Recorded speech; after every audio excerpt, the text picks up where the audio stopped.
Hello friends, good morning. तो आज सुबह के 6 बजे हैं और हम लोग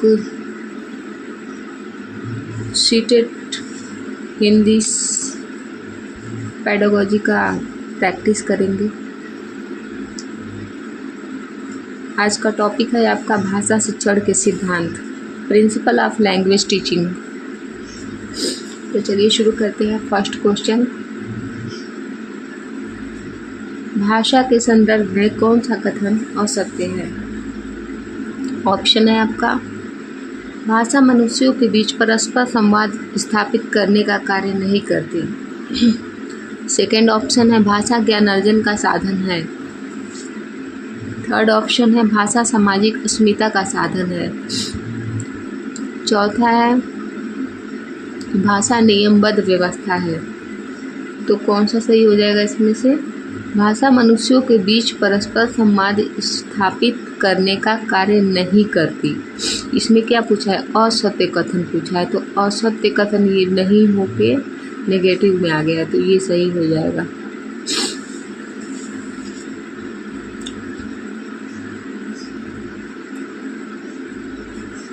क्वेश्चन नंबर सेकेंड, भाषा शिक्षण है।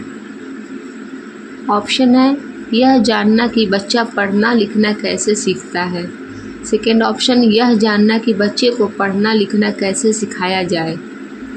तीसरे में है, एक और दो दोनों, तीन में से कोई नहीं। तो देखिए, यह जानना कि बच्चा पढ़ना लिखना कैसे सीखता है, ये सही है। यह जानना कि बच्चे को पढ़ना लिखना कैसे सिखाया जाए, ये भी सही है। तो एक और दो दोनों हो जाएगा आपका सही।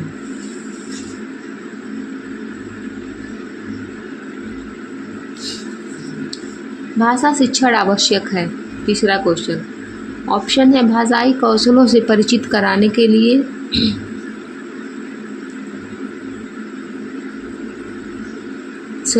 ये सही है।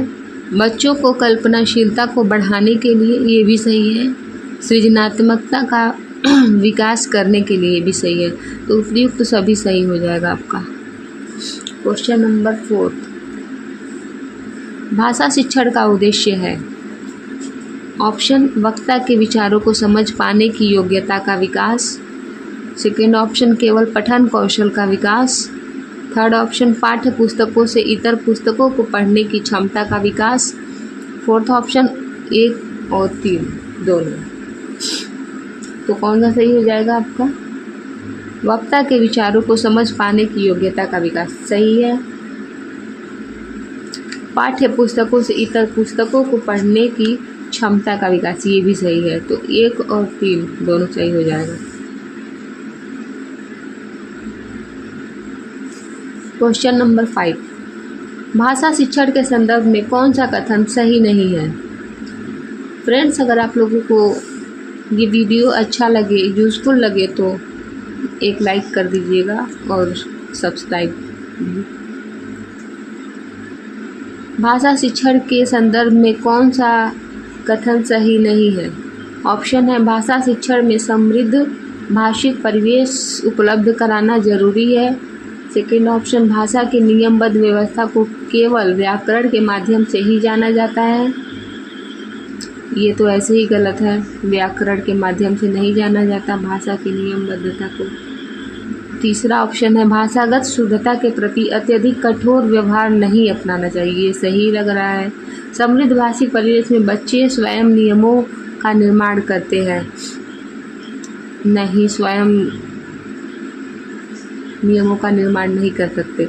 इसमें से आपका तीसरा सही हो जाएगा। भाषा शुद्धता के प्रति अत्यधिक कठोर व्यवहार नहीं अपनाना चाहिए। ये तो ऑब्जर्वेशन है, जैसे जैसे बच्चे उस वातावरण में आएंगे भाषा सीखते जाएंगे।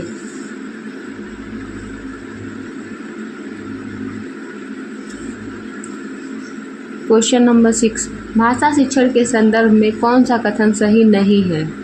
नहीं पूछ रहा है। ऑप्शन है आपका, भाषा अर्जन और भाषा अधिगम में अंतर होता है। भाषा शिक्षण में केवल भाषाई शुद्धता पर ही अधिक बल दिया जाता है। तो इसमें सही नहीं है, ये ध्यान देना है। नेगेटिव पूछ रहा है कि पॉजिटिव पूछ रहा है। इस ऑप्शन में जो भी नेगेटिव ऑप्शन होगा वो इस क्वेश्चन का आंसर होगा। तो इसमें देखिए, भाषा सीखने में अन्य विषयों का अध्ययन अध्यापन सहायक होता है, ये पॉजिटिव है। ये भी पॉजिटिव है। भाषा अध्ययन और भाषा अधिगम में अंतर होता है, ये भी पॉजिटिव है। समृद्ध भाषा परिवेश भाषा अर्जित करने में सहायक होता है, ये भी पॉजिटिव है। इसमें से नेगेटिव कौन सा ऑप्शन है? ये है दूसरा सही हो जाएगा। भाषाई शुद्धता पर ही अधिक बल देता है। बल देना जहाँ भी होगा नेगेटिव आ जाएगा। क्वेश्चन नंबर 7, इसमें से प्राथमिक स्तर पर भाषा शिक्षण का कौन सा उद्देश्य अनिवार्यतः नहीं है? ऑप्शन है आपका विभिन्न संदर्भों में प्रयुक्त शब्दों के सही अर्थ ग्रहण करना, विभिन्न संदर्भों और स्थितियों में अपनी बात व्यक्त करने की कुशलता का विकास, भाषा के अलंकारिक प्रयोग की क्षमता का विकास, मानवीय मूल्यों का विकास। इनमें से प्राथमिक स्तर पर भाषा शिक्षण का कौन सा उद्देश्य अनिवार्यतः नहीं है? तीसरा ही नहीं होगा, भाषा के अलंकारिक प्रयोग की क्षमता का विकास। ये होगा, मानवीय मूल्यों का विकास होता ही है। विभिन्न संदर्भों में उपयुक्त शब्दों के सही अर्थ ग्रहण करना, ये भी सही है। तीसरा ही गलत।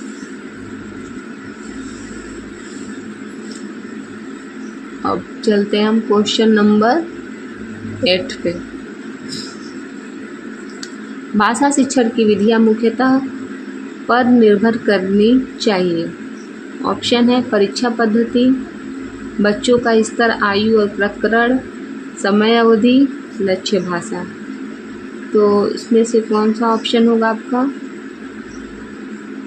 भाषा शिक्षण की विधियां मुख्यतः पर निर्भर करनी चाहिए। परीक्षा पद्धति पर तो नहीं, समय अवधि पर भी नहीं, लक्ष्य, बच्चों का स्तर और आयु प्रकरण, ये सही हो जाएगा दूसरा।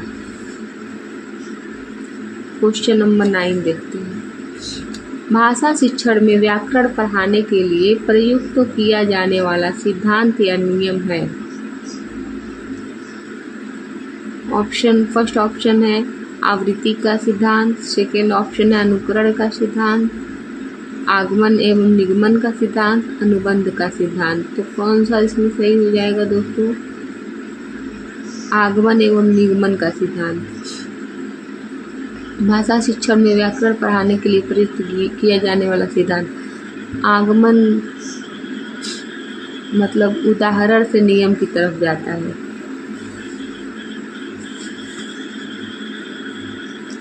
क्वेश्चन नंबर 10 देखते हैं।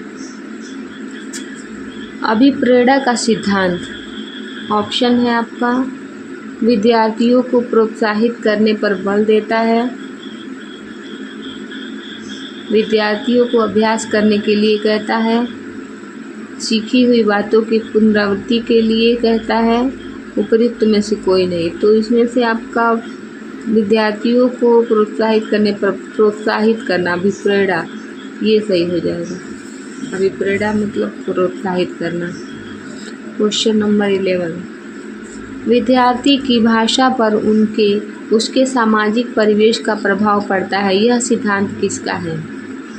ऑप्शन है अनुबंधन का, अनुकरण का, साहचर्य का, जीवन समन्वय का। इसका ऑप्शन सही हो जाएगा दूसरा, अनुकरण का।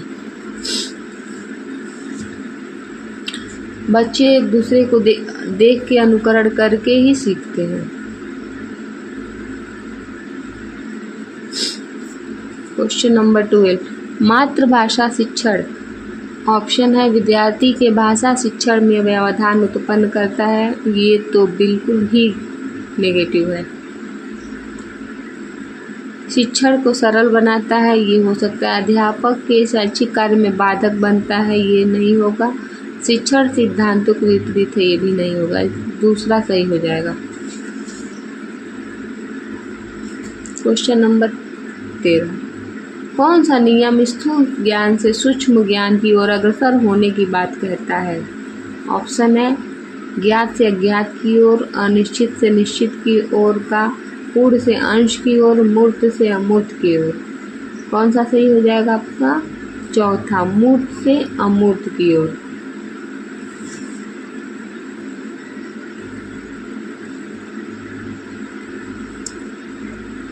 Question number 14।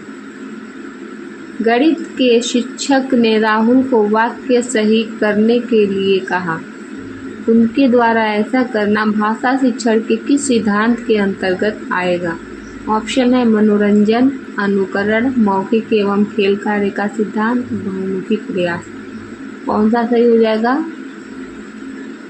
गणित के शिक्षक ने राहुल को वाक्य सही करने के लिए कहा। उनके द्वारा ऐसा करना भाषा शिक्षण के किस सिद्धांत, बहुमुखी प्रयास के अंतर्गत आएगा।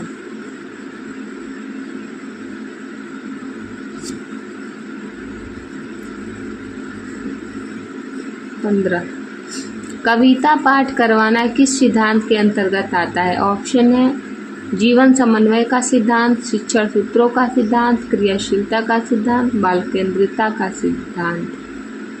कौन सा सही हो जाएगा इसमें? तीसरा, क्रियाशीलता का सिद्धांत। कविता पाठ करवाना किस सिद्धांत के अंतर्गत आता है? क्रियाशीलता के सिद्धांत के अंतर्गत आता है।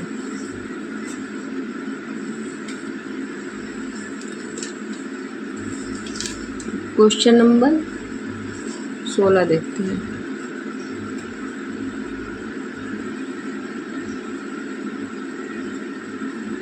आरंभ में इनमें से किस सिद्धांत के आधार पर बालक भाषा सीखता है? ऑप्शन है बहुमुखी प्रयास के सिद्धांत पर, मनोरंजन के सिद्धांत पर, अनुकरण के सिद्धांत पर, अभ्यास के सिद्धांत पर। कौन सा सही हो जाएगा फ्रेंड्स इसमें से? अनुकरण के सिद्धांत पर आरंभ में बालक भाषा सीखता है। बालक अपने माँ बाप को देख के सीखेगा, अपने दोस्तों को देख के सीखता है, पहले वहीं से अनुकरण करना शुरू करता है। 17, भाषा शिक्षण की अनुवाद विधि। ऑप्शन है मातृभाषा को मध्यस्थ नहीं बनाती, मातृभाषा की उपेक्षा करती है, मातृभाषा को मध्यस्थ बनाती है, लक्ष्य भाषा को ही श्रेष्ठ सिद्ध करती है। इसमें से तीसरा सही हो जाएगा, मातृभाषा को मध्यस्थ बनाती है। जब भी बच्चा स्कूल में पहली बार पढ़ने जाता है तो अपने मातृभाषा के साथ जाता है, जो घर पे सीखा होता है।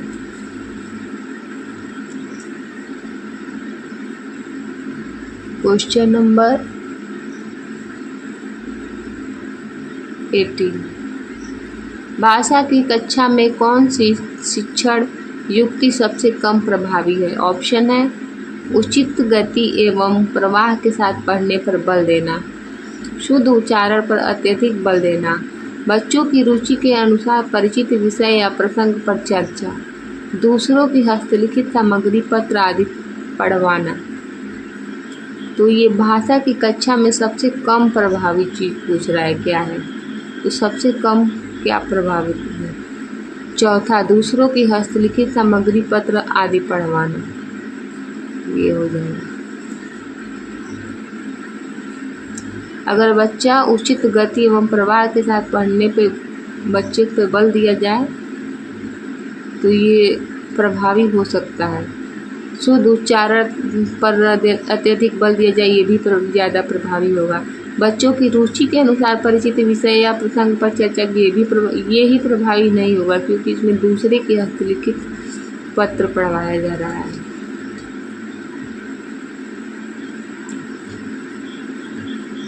क्वेश्चन नंबर 19,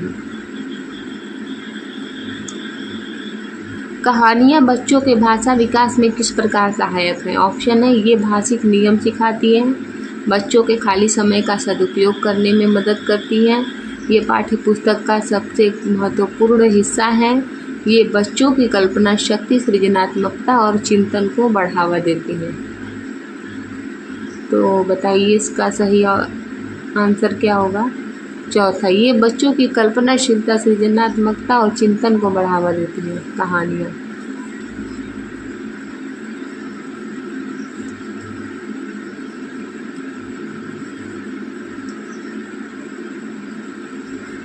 खैर आजकल तो बच्चे मोबाइल में ही बिजी रह रहे हैं, कहाँ कहानियाँ सुनने का मौका मिल रहा है उनको।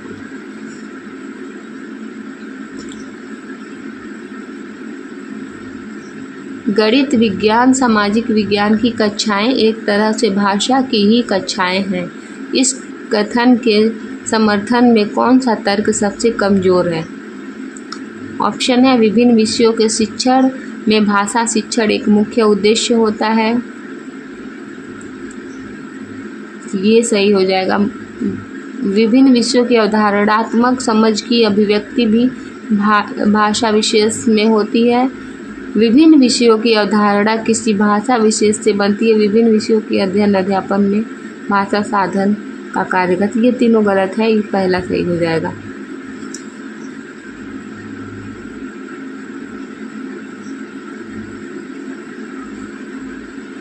Thank you friends. अब हम लोग मिलते हैं नेक्स्ट वीडियो में।